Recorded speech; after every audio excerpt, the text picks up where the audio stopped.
Hello guys, welcome back to my channel bold and boundless.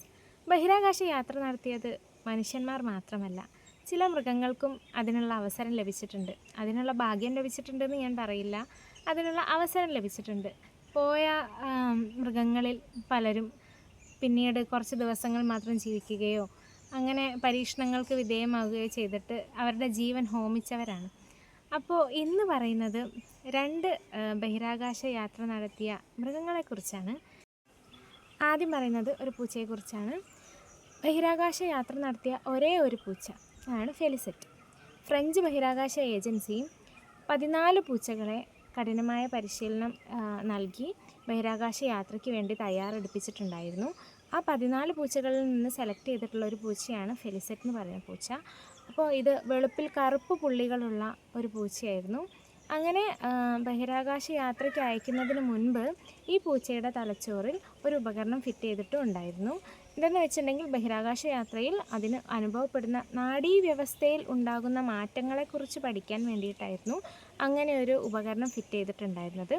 അങ്ങനെ നമ്മുടെ ഫെലിസെറ്റ് ബഹിരാകാശ യാത്ര നടത്തി വെറും 15 മിനിറ്റ് മാത്രമാണ് സ്പേസിൽ സ്പെൻഡ് ചെയ്തിട്ടുണ്ടായിരുന്നത്. തിരിച്ചു വന്നു, ഒരു അപകടവും കൂടാതെ തിരിച്ചു വന്നിട്ടും ഉണ്ടായിരുന്നു. പിന്നീട് തുടർ പഠനങ്ങൾക്ക് വേണ്ടി നിരവധി മരുന്നുകൾ കുത്തിവെക്കുകയും കൊല്ലുകയും ചെയ്തിട്ടുണ്ടായിരുന്നു. അപ്പോൾ നമ്മുടെ ഫെലിസെറ്റിനെ ആസ്ട്രോക്യാറ്റ് എന്നാണ് വിളിക്കുന്നത്. ഭൂമിയിൽ നിന്നും 157 കിലോമീറ്റർ മുകളിലെത്തിയ സമയത്ത് നമ്മുടെ ഫെലിസെറ്റിന് വെയ്റ്റ്ലെസ്നെസ് എന്നുള്ളൊരു അവസ്ഥ അനുഭവപ്പെട്ടിട്ടുണ്ടായിരുന്നു. 15 മിനിറ്റ് ബഹിരാകാശത്ത് സ്പെൻഡ് ചെയ്യാനും പറ്റിയിട്ടുണ്ട്. പക്ഷേ നമ്മുടെ ബഹിരാകാശ പഠനങ്ങൾക്ക് വേണ്ടി ജീവിതം ഹോമിച്ച ഒരു മൃഗമായിരുന്നു ഫെലിസെറ്റ്. അടുത്തത് ഒരു ചിമ്പാൻസിയാണ്. ചിമ്പാൻസിയുടെ പേര് ഹാം എന്ന പേരുള്ള ചിമ്പാൻസി 1961 ബഹിരാകാശ യാത്ര നടത്തുന്നത്. അമേരിക്കയുടെ മെർക്കുറി എന്ന ബഹിരാകാശ പദ്ധതിയുടെ ഭാഗമായിട്ടാണ് ഹാം എന്ന പേരുള്ള ചിമ്പാൻസി ബഹിരാകാശ യാത്ര നടത്തുന്നത്.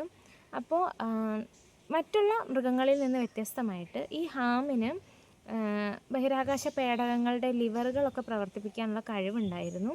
പിന്നെ യാത്രയ്ക്ക് ശേഷം പിന്നീട് ഒരു 17 വർഷം കൂടി ഹാം ജീവിച്ചിരുന്നു എന്നുള്ളതും ഈ ഒരു മൃഗത്തെ വ്യത്യസ്തമാക്കുന്നുണ്ട്.